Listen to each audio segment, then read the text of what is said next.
जो देश की राजनीति जो है ना वो गलत दिशा में भटक चुका है। जब तक निषाद को आरक्षण नहीं देंगे तब तक कोई समझौता नहीं होगा। तो हमारे पास आना पड़ेगा और हमारे हर शर्त को उनको मानना पड़ेगा। नमस्कार, भारत लाइव देख रहे हैं आप। मुकेश सहनी ने कल बिहार की राजनीति में एक बड़ा विस्फोट कर दिया है।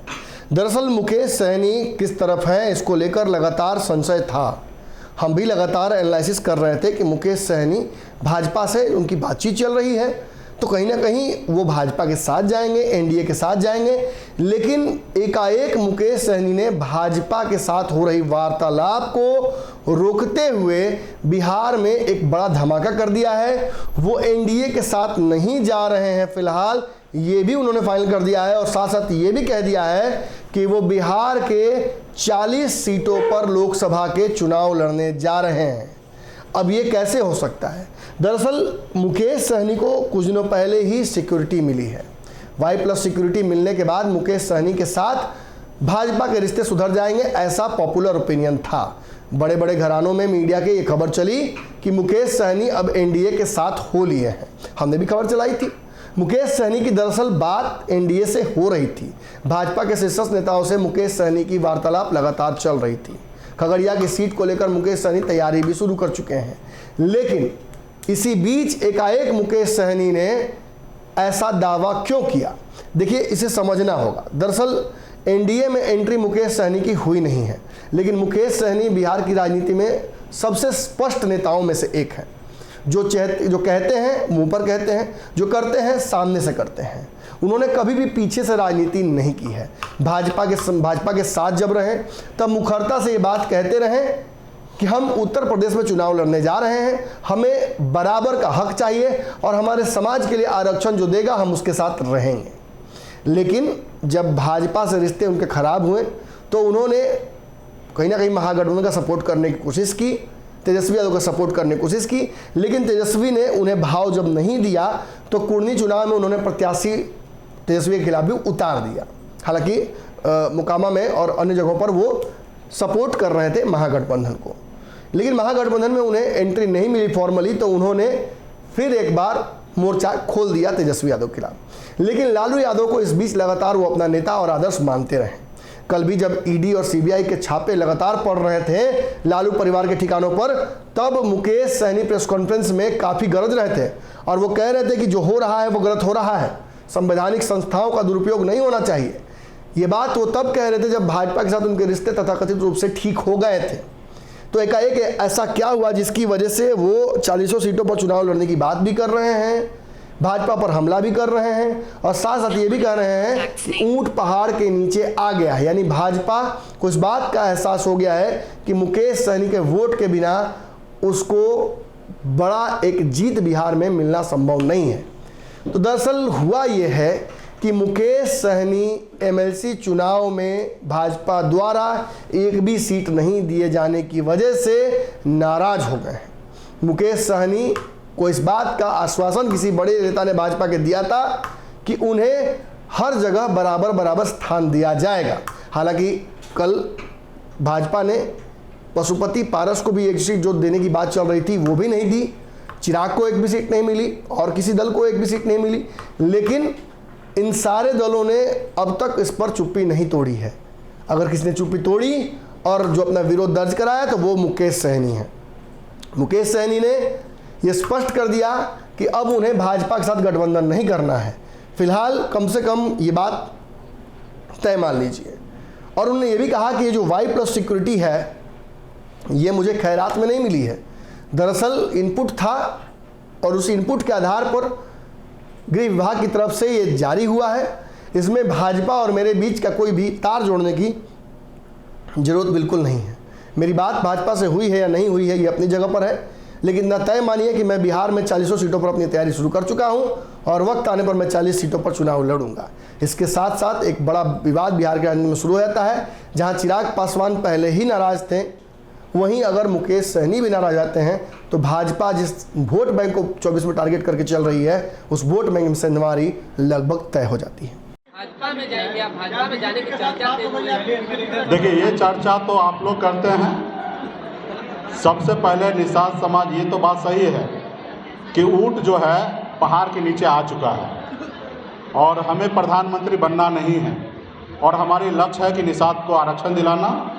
जब तक निषाद को आरक्षण नहीं देंगे तब तक कोई समझौता नहीं होगा। ये सुरक्षा जो है ये आईबी के रिपोर्ट में मिला है। इस तो मैं ऐसा मानता हूँ, मैं ये नहीं मानता हूँ कि किसी का मेहरबानी हम पे हुआ है, लेकिन आप लोग एक माहौल बनाते ज़रूर है। लेकिन ऐसी बात नहीं है। ऐसी बात होता तो हम छपरा में चुनाव नहीं लड़ते। हम छपरा में आकर चुनाव लड़ रहे हैं ना, तो ऐसी बात नहीं है। ये बात सही है कि आज वीआईपी पार्टी को बिहार के हर एक पॉलिटिकल पार्टी या हर एक खेमा, चाहे एनडीए हो या यूपीए हो, वो सोच रहे हैं, चाह रहे हैं कि ये वीआईपी पार्टी हमारे पक्ष में आ जाए।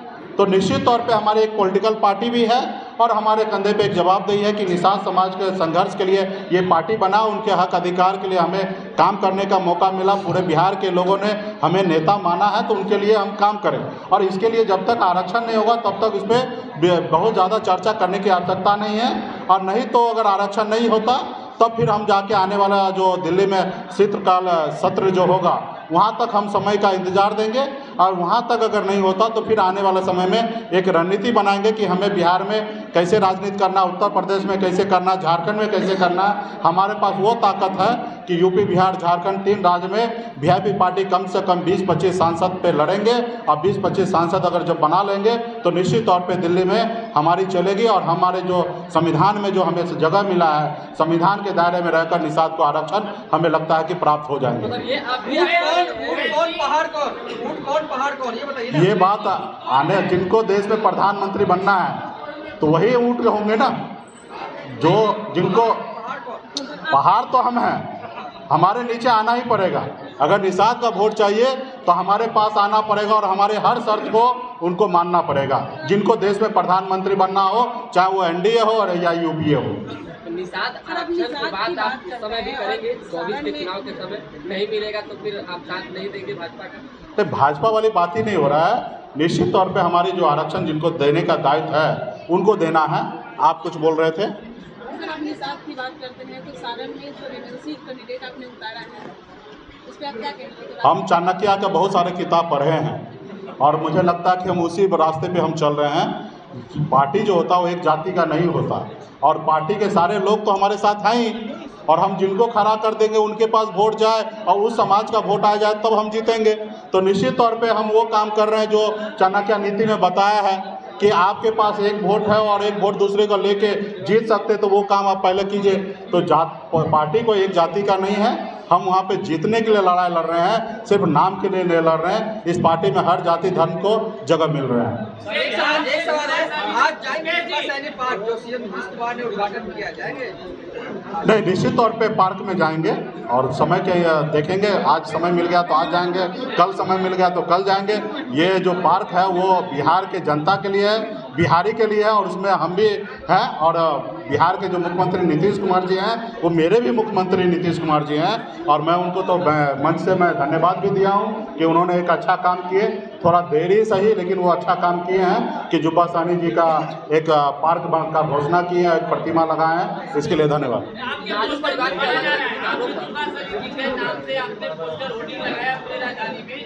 नहीं, यही दर्शाता है, देखिए ये हमारी अपमान नहीं है, ये हमारे अमर शहीद जुब्बा साहनी का अपमान है कि हमें अभी पता चला कि प्रशासन के द्वारा या किसी व्यक्ति विशेष के द्वारा हटाया गया। कि हमें आज कमज़ोर समझ रहे हैं इसलिए आज हटा रहे हैं। आज बताइए कि आज शहादत दिवस हो और आज ही के दिन में अगर उनको अगर प्रशासन के द्वारा या कोई व्यक्ति के द्वारा हटाने का कोशिश किया जा रहा है तो मैं मानता हूँ कि वो कहीं ना कहीं हमको कमज़ोर समझ रहे हैं। ये मैं भी मानता हूँ कि अभी हम लोग कमज़ोर हैं और आने वाले समय में इसके लिए संघर्ष करेंगे और ऐसी शक्ति बनाएंगे, ऐसी ताकत बनाएंगे कि आने वाला समय में हमारे जो पोस्टर होंगे उनके सामने में सर झुकाना पड़ेगा। ऐसी ताकत हम बनाएंगे।